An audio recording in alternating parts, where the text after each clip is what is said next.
Magandang gabi sa iyo, Dr. Love. Ako po si Roland, 34 years old. Ako po ay isang security guard sa isang malaking warehouse sa Silang, Cavite. Dito ko po nakilala si Angie na isa sa staff ng warehouse. Siya po ay 38 anyos at may 3 anak na. Siya po ay isa ng balo dahil namatay na ang kanyang asawa sa aksidente sa motor.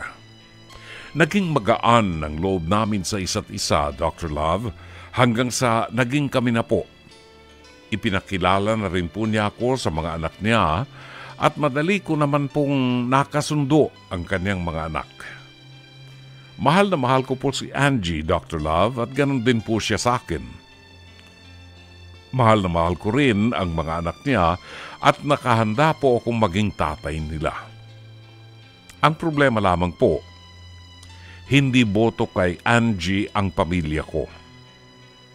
May bit-bit na raw kasing responsibilidad at mas gusto pa raw nilang makipagbalikan ako sa aking ex-girlfriend at kami na lamang daw ang magpakasal. Pero wala na rin akong feelings sa ex ko at wala na rin kaming planong magkabalikan pa. Paano po ito, Dr. Love? Mahal na mahal ko na po si Angie at ang mga anak niya. Kailangan ko pa bang isaalang-alang ang feelings at opinyon ng pamilya ko? O dapat kong sundin ang nararamdaman ko dahil nasa tamang edad na ako at ako naman ang makikisama kay Angie? Dr. Love, umaasa po kung matutulungan ninyo sa problema kong ito. Maraming salamat po. God bless po sa inyo at sa bumubuo ng programang Dr. Love. Gumagalang, Roland. Maraming salamat sa iyo, Roland. You're 34 years old, 34 anyos ka na. Sabi nga, you are long overdue. Dapat may asawa ka na. Sa edad mong yan, dapat may anak ka na. No? Pero hindi natin pwedeng diktahan ng bawat tao. May kanya-kanyang panahon yan na sadyang inilaan ng Diyos. Merong taong talagang para sa atin. No? Merong tao na pag ipinilit natin yung gusto natin, nagkakasama nga tayo. For a while, masaya tayo. Pero at the end of the day, after a few years, ay nagkakahiwalayan din yung mga mag-asawa. Kasi ipinilit yung gusto nila. Kaya nga sa mga magpapakasal, dapat po kasi inuunawa natin na isinusuko natin ang lahat sa Diyos at hinihingi natin ang guidance ng Diyos doon sa ating mga desisyon. Upang sa gitna ng pagsasama natin naroon ng Diyos para magbigay ng biyaya at proteksyon at gabay sa ating pamilya. Now, going back to the story of Roland na 34 anyos, isang security guard, may syota siya ngayon. Ang syota niya ngayon ay 38 anyos, 4 years older than him, at meron ng 3 anak. Ngayon, ayaw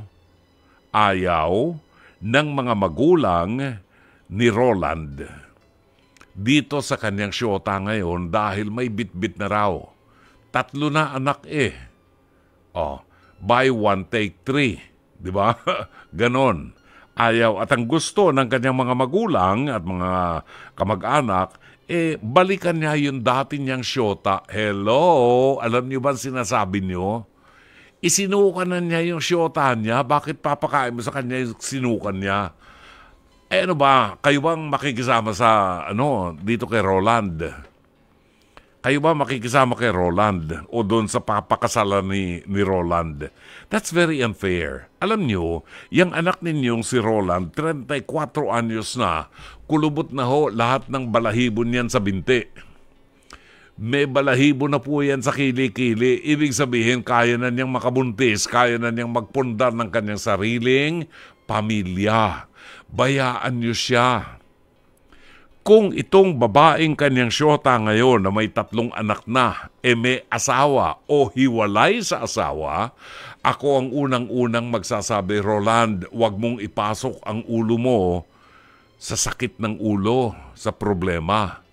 Kasi may asawa ang babae. Pero balo na po itong babaeng ito kung nakikinig man ng mga magulang nitong si Roland. Balo na po ang babae. At hindi porke balo siya, masamang tao na siya. Hindi na siya pwedeng mag-asawa uli. Ang validity ng kasal, ng pagiging mag-asawa, pag namatay po ang asawa mo, maaari kang magpakasal uli sa iba. Okay? So, si Roland kasi ang makikisama dito sa babaeng ito. Si Roland naman ay maganda ang interaction at pakikipagrelasyon sa anak nitong kanyang girlfriend na 3. Maganda ang pakitungo sa kanya, maganda ang pakitungo niya sa mga anak. So, walang problema. Ang problema nasa mga magulang. Roland, ipaliwanag mo sa mga magulang mo na sa edad mong 34, kaya mo nang magdesisyon. Alam mo, nagtatagumpay ang isang pagsasama ng mag-asawa kung pareho silang nagmamahalan. Ikinakasal ang mga nagmamahalan, parehong nagmamahalan at sumusumpa sa harap ng Diyos at sa harap ng bayan ng Diyos na sila ay magmamahalan, rerespetuhin ang bawat isa, paglilingkuran ang bawat isa, mamahalin sa hirap at ginhawa, sa kalusugan at karamdaman hanggang sa kamatayan. Isinusumpa yan sa harap ng Diyos. So, nagiging tagumpay lamang ang relasyon ng mag-asawa kapag pareho silang nagmamahalan. Kung isa lang ang nagmamahal, kung si Roland lang ang nagmamahal at hindi siya minamahal ng syota niya, hindi po magtatagal ang relasyon. Pagsasawaan niya ng syota niya. Kahit na araw-araw magbigay siya ng isang lote ng lupa dyan sa Forbes Park. Regalo niya dito sa babaeng ito, pagsasawaan siya ng babae dahil walang pagmamahal sa kanya. Kahit na naghihirap ang dalawang tao, kapag sila'y nagkakaunawaan at nagmamahal, masaya ang kanilang pagsasama. Kaya Roland, sang-ayon ako sa iyo para hindi lamang sumama ang loob ng iyong mga magulang, maaari mo silang kausapin, no? At sabihin mo sa kanila na ikaw ang dapat magdesisyon sa buhay mo sa edad mong yan at wala kang nakikitang mali sa gagawin mo na pakikipagrelasyon o kung makasal man kayo nitong babaeng sinasabi mo na may 3 anak, after all, biyuda naman siya at ikaw ay binata, no? So, ipaglaban mo ang inyong pagmamahalan at ito ang essence ng tunay na pag-ibig at ang kaligayahan ng tunay na nagmamahalan. Sana'y maging tagumpay ang inyong pagsasamang dalawa at sana ay humaba pa ang inyong pagsasama at magkaroon kayo ng isang magandang pamilya.